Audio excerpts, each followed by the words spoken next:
Di tengah gemerlap Baghdad, ketika menara-menara masjid masih diselimuti kabut fajar, datanglah kabar yang membuat seluruh istana bergetar. Seorang pendeta dari Romawi, dikenal sebagai pendeta Markus Al-Hakim, telah menyeberangi padang pasir hanya untuk menjatuhkan nama Baghdad dengan satu pertanyaan. Apakah negeri yang katanya penuh ulama dan orang bijak itu masih punya satupun manusia yang bisa menjelaskan kegunaan sejati kitab Zabur? Satu pertanyaan, tapi satu pertanyaan itu membuat seluruh ulama Baghdad bungkam. Pagi itu, di ruang pertemuan istana, Raja Harun al-Rashid duduk di singgasananya. Wajahnya tenang, tapi matanya tajam. Di hadapannya, pendeta Markus berdiri gagah, mengenakan jubah putih dan salib emas yang berkilat memantulkan cahaya matahari. "Baginda," kata pendeta itu, "aku datang bukan membawa pedang, tapi membawa pertanyaan. Tapi jika tak ada seorang pun yang bisa menjawabnya, maka aku akan pulang dan menyampaikan kepada dunia bahwa Baghdad hanyalah kota penuh cerita kosong dan gelar palsu." Ruangan langsung senyap. Para ulama saling berpandangan. Tak ada satupun yang berani menjawab. Salah seorang wazir berbisik pelan kepada raja, "Baginda, pertanyaannya bukan ringan. Kitab Zabur itu kitab orang sebelum kita. Apa yang hendak dijawab? Kalau salah, Baghdad bisa ditertawakan seluruh negeri." Raja hanya diam. Ia menatap keluar jendela istana, melihat burung-burung melintas. Kemudian, perlahan ia tersenyum kecil. Senyum yang hanya berarti satu hal, panggil Abu Nawas. Sementara itu, jauh di pinggiran kota, Abu Nawas sedang sibuk memancing di sungai kecil. Ia bukan mencari ikan, melainkan mencari ide untuk makan siang. Dengan wajah santai, ia berbicara kepada seekor ikan yang lewat. "Wahai ikan, kalau engkau mau naik ke pancingku, aku janji akan menggorengmu dengan minyak terbaik di Baghdad. Tapi, kalau engkau keras kepala, aku akan tetap makan, tapi utang dulu di warung sebelah." Belum sempat ia tertawa dengan leluconnya sendiri, datanglah utusan istana dengan wajah panik. "Abu Nawas, raja memanggilmu segera." Abu Nawas mengangkat alis. "Ah, kenapa setiap kali aku lapar, istana justru lapar akan leluconku?" Setibanya di istana, Abu Nawas melihat suasana tegang. Ulama-ulama duduk dengan wajah cemas, pendeta Romawi berdiri dengan dada tegak, dan raja tampak sedang menatapnya dengan senyum penuh harapan, sekaligus sedikit keisengan. "Abu Nawas," kata raja, "pendeta Markus datang membawa pertanyaan yang belum bisa dijawab siapapun di Baghdad. Jika engkau bisa menjawabnya, kehormatan negeri ini selamat. Tapi jika gagal..." Raja berhenti sejenak, lalu menatap langsung ke mata Abu Nawas.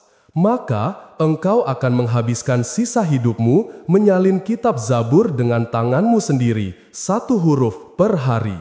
Abu Nawas menelan ludah pelan. "Baginda, kalau begitu umur saya bisa lebih panjang dari umur onta Baghdad." Raja tersenyum. "Bagus. Artinya kau sudah siap." Pendeta Markus maju satu langkah, menatap Abu Nawas tajam-tajam. "Wahai orang yang konon cerdas ini, katakanlah padaku, apa kegunaan sejati kitab Zabur?" Abu Nawas menatapnya balik tanpa bicara. Matanya memandangi kitab besar di tangan sang pendeta, lalu menatap langit-langit istana yang tinggi. Beberapa detik hening berlalu. Lalu tiba-tiba Abu Nawas tersenyum. "Kegunaan kitab Zabur, Tuan Pendeta," katanya pelan. "Itu pertanyaan berbahaya, Tuan, karena kadang yang ingin tahu kegunaannya justru belum tahu apa arti membacanya." Pendeta mengerutkan kening. "Kau menuduh aku tidak paham kitabku sendiri?" "Oh tidak," kata Abu Nawas sambil menunduk sopan. "Aku hanya khawatir kau terlalu sibuk memegangnya hingga lupa mendengarkannya." Suasana istana langsung berubah. Beberapa ulama menahan nafas. Raja menatap Abu Nawas, separuh kagum, separuh takut cerita ini akan berakhir dengan bentrokan besar. Dan dari senyum kecil Abu Nawas terlihat jelas permainan baru saja dimulai. Seperti dua burung elang yang mengukur sayap di langit yang sama, begitulah Abu Nawas dan Pendeta Markus berdiri di hadapan Raja Harun al-Rasyid. Satu membawa keyakinan, satu membawa kelicikan. Tapi hanya satu yang akan pulang dengan kepala tegak. Suasana istana menjadi tegak teh sebelum menjawab pertanyaan pendeta. "Kau minum teh di saat seperti ini?" bisik seorang wazir. "Tentu," jawab Abu Nawas pelan, "karena hanya orang haus yang tahu nilai air, sama seperti hanya orang kosong yang tahu nilai ilmu." Pendeta mendengus, "Kau banyak bicara, tapi sedikit menjawab." "Ah," kata Abu Nawas, "banyak bicara bisa jadi gangguan, tapi terlalu cepat menjawab bisa jadi kebodohan." Raja tersenyum, ia tahu pesta akal baru dimulai. Pendeta mengangkat kitab Zabur yang dibawanya. Sampulnya tebal, diikat dengan tali kulit, dan aromanya seperti kertas tua yang menyimpan waktu. "Katakan, Abu Nawas," katanya tegas, "menurutmu apa kegunaan kitab ini? Apakah hanya untuk dibaca oleh orang beriman atau untuk seluruh manusia?" Abu Nawas memandangi kitab itu dengan mata setengah menyipit. "Kau ingin jawaban pendek atau panjang, Tuan Pendeta?" "Pendek dulu," kata pendeta. "Kalau begitu," jawab Abu Nawas, "kegunaan Zabur adalah membuat orang bijak makin tenang dan orang sombong makin marah." Ruangan langsung bergemuruh tawa kecil dari beberapa wazir, tapi pendeta tak ikut tertawa.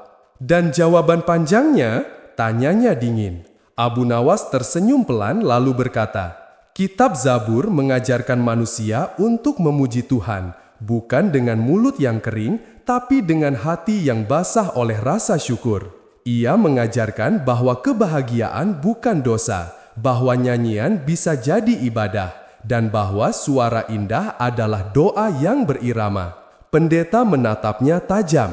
"Tapi di mana kegunaannya bagi dunia sekarang? Dunia sudah penuh dosa, peperangan, dan kebodohan." Abu Nawas menjawab cepat, "Justru di sanalah gunanya, Tuan Pendeta, karena dunia yang bising butuh suara pujian, bukan teriakan kebencian." Pendeta berjalan maju 2 langkah, lalu menatap langsung ke mata Abu Nawas. "Baiklah. Kalau kau begitu pandai berbicara, jawab ini. Jika Zabur berisi pujian kepada Tuhan, lalu apa gunanya bagi orang yang tak punya suara? Apakah mereka kehilangan kesempatan untuk memuji Tuhan?" Abu Nawas mengusap janggutnya dan tertawa pelan. "Pertanyaan bagus, tapi seperti biasa kau lupa satu hal." "Apa itu?" "Bahwa memuji Tuhan tidak butuh suara. Seorang tuli bisa memuji dengan pikirannya. Seorang bisu bisa memuji dengan amalnya. Bahkan seorang batu pun bisa memuji dengan diamnya, karena diam pun adalah bentuk tunduk kepada Pencipta." Pendeta tertegun. Beberapa ulama bertepuk tangan kecil, kagum dengan cara Abu Nawas membalik logika dengan keindahan. Tapi pendeta belum menyerah. Ia tersenyum licik, seolah baru menemukan jebakan berikutnya. "Kalau begitu," katanya pelan, "jika semua makhluk bisa memuji Tuhan tanpa Zabur, maka apa gunanya Zabur diturunkan? Apakah Tuhan salah memberi kitab?" Abu Nawas menatapnya lekat-lekat. Tatapannya tajam seperti mata elang, tapi senyumnya tetap lembut. "Tidak, Tuan Pendeta, Tuhan tidak pernah salah. Tapi manusia seringkali butuh cermin untuk melihat wajahnya. Kitab adalah cermin itu. Tanpa Zabur, manusia tak tahu bagaimana wajahnya saat memuji. Mereka akan memuji dengan mulut, tapi hatinya tertinggal jauh di belakang." Raja mengangguk pelan. "Kau benar, Abu Nawas. Banyak orang berdoa, tapi sedikit yang berdialog dengan Tuhannya." Abu Nawas menunduk hormat. "Itulah sebabnya, Baginda, Tuhan menurunkan banyak kitab, karena manusia berbeda-beda bentuk hatinya. Ada hati yang mengerti dengan hukum, itu Taurat. Ada hati yang mengerti dengan cinta, itu Zabur. Ada hati yang mengerti dengan sabar, itu Injil. Dan ada hati yang mengerti dengan kebenaran, itu Al-Quran." Pendeta perlahan menunduk, matanya sedikit bergetar. Namun, tiba-tiba ia berkata dengan nada pelan tapi tajam, "Kau pandai bicara, Abu Nawas, Tapi aku tidak datang ke Baghdad hanya untuk mendengar filsafat.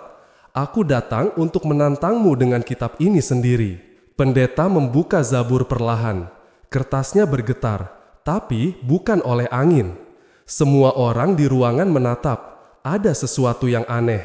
Dari sela-sela halaman muncul cahaya samar, seperti api kecil yang hidup. Raja berdiri. "Apa itu, Markus? Siapa kau sebenarnya?"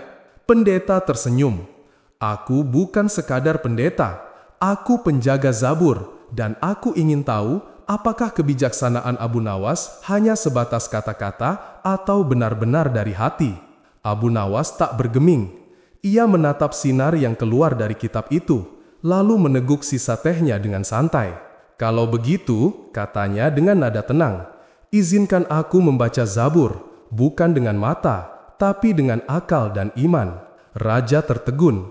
Ulama-ulama berbisik, dan pendeta itu menutup kitabnya sambil berkata, "Baiklah, wahai orang Baghdad, jika kau mampu menjelaskan satu ayat dari kitab ini tanpa membacanya, aku akan mengakui kebijaksanaanmu. Tapi jika gagal, maka seluruh Baghdad akan kucatat sebagai kota yang kehilangan cahaya." Abu Nawas menatap ke langit-langit istana, lalu tersenyum tipis. "Tuan pendeta," katanya pelan, "aku tidak perlu membaca ayatnya, karena aku sudah tahu apa isi setiap kitab yang datang dari langit." "Kau tahu?" tanya pendeta setengah marah. "Ya," jawab Abu Nawas, "semua kitab berbunyi sama bagi hati yang mendengarnya. Tuhan itu satu, dan Dia tidak butuh dibela, hanya dipahami." Pendeta terdiam. Cahaya dari kitabnya perlahan padam. Dan untuk pertama kalinya sejak tiba di Baghdad, pendeta itu tak punya kata-kata.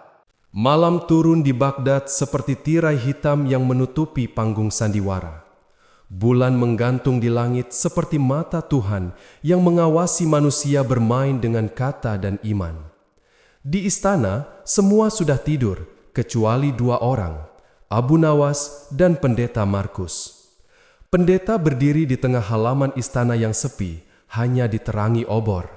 Ia memegang kitab Zabur di dada dan menatap Abu Nawas dengan mata yang memantulkan cahaya api. "Abu Nawas," katanya perlahan, "kau telah bicara banyak, tapi bicara tak cukup untuk memahami kitab ini. Kalau kau benar-benar ingin tahu makna Zabur, datanglah malam ini ke Bukit Kasar Al-Mauta di luar kota. Di sana hanya kegelapan dan Tuhan yang menjadi saksi." Abu Nawas tersenyum miring. Bukit Kasar Al-Mauta, namanya saja sudah menyeramkan, artinya istana kematian. "Apakah di sana aku akan belajar atau dikubur?" "Itu tergantung apa yang kau temukan," jawab pendeta. Tengah malam, Abu Nawas berjalan sendirian menuju bukit itu. Angin gurun berdesir seperti bisikan rahasia. Di kejauhan, cahaya bulan menyinari bebatuan seperti barisan saksi bisu masa lalu. Di tengah perjalanan, seekor kuda tua milik Abu berhenti mendadak. Hewan itu menolak maju. "Hei, jangan takut," kata Abu Nawas sambil menepuk leher kudanya. "Aku yang harus takut, bukan kau. Kalau aku mati, paling cuma nama yang tinggal. Tapi kalau kau mati, aku harus jalan kaki." Kuda itu mendengung, lalu tetap tak mau jalan. Abu Nawas akhirnya turun dan melanjutkan dengan berjalan kaki, sambil bersiul pelan. "Beginilah hidup," gumamnya. "Kadang kita pikir sedang menuju kebijaksanaan, padahal mungkin sedang berjalan menuju jebakan." Sesampainya di puncak bukit, pendeta sudah menunggunya. Di depan mereka berdiri sebuah batu besar seperti meja altar, dan di atasnya terbuka kitab Zabur yang berkilau lembut. "Kau datang," kata pendeta. "Tentu, Baginda Raja takkan memaafkan jika aku absen dari undangan maut. Malam ini Abu Nawas, kau akan diuji, tapi bukan olehku." Abu Nawas mengangkat alis. "Bukan olehmu? Lalu oleh siapa?" Pendeta menatap kitab itu dan berbisik, "Oleh Zabur itu sendiri." Tiba-tiba angin berhenti, obor padam satu persatu. Cahaya dari kitab Zabur menjadi satu-satunya penerang, memantulkan bayangan dua sosok itu di batu besar. Suara bergema dari dalam kitab. Suara itu lembut tapi mengguncang dada, seperti gabungan 1000 doa yang diucapkan sekaligus. Wahai manusia yang mencari makna, apakah kau datang untuk belajar atau membuktikan diri? Abu Nawas menelan ludah lalu menjawab, Aku datang bukan untuk membuktikan apapun, hanya untuk tahu kenapa manusia mudah sekali melupakan Tuhannya ketika sedang merasa tahu segalanya. Suara itu bergema lagi. Maka ujianmu sederhana. Katakan 3 hal. 1. Apa yang paling membuat manusia lupa pada Tuhan? 2. Apa yang paling membuat manusia merasa dekat kepadanya? 3. Dan apa yang membuat manusia tertipu bahwa ia sudah mengenalnya? Pendeta menatap Abu Nawas, yakin pria Baghdad itu akan terdiam. Namun, Abu tersenyum kecil dan duduk di atas batu seolah sedang berbincang santai di warung teh. Yang membuat manusia lupa pada Tuhan, kata Abu, adalah kesenangan yang ia kira hadiah, padahal ujian. Saat manusia diberi nikmat, ia berkata, Tuhan mencintaiku. Tapi ketika dicabut, ia berkata, Tuhan meninggalkanku. Padahal Tuhan tidak berpindah, hanya manusia yang bergerak menjauh. Suara dari kitab bergema halus. Kau menjawab dengan kebenaran pertama. Yang membuat manusia merasa dekat dengan Tuhan, lanjut Abu, adalah kesedihan yang tak bisa ia bagi kepada siapapun. Karena hanya saat air mata jatuh tanpa saksinya, manusia sadar, yang benar-benar mendengar hanyalah Tuhan. Angin berhembus pelan. Api kecil muncul di permukaan kitab seperti bunga cahaya yang mekar. Pendeta menunduk, tertegun oleh kata-kata itu. Dan yang membuat manusia tertipu bahwa ia sudah mengenal Tuhan, kata Abu Nawas dengan suara pelan tapi tajam, adalah ketika ia merasa paling suci. Karena saat seseorang berkata, Aku sudah mengenal Tuhan, sebenarnya ia baru mengenal dirinya sendiri dan jatuh cinta pada bayangannya. Kitab itu bergetar, mengeluarkan suara lembut seperti napas panjang, kemudian perlahan menutup sendiri. Engkau telah menjawab dengan kebijaksanaan yang lahir dari kesadaran, bukan hafalan. Suara itu bergema.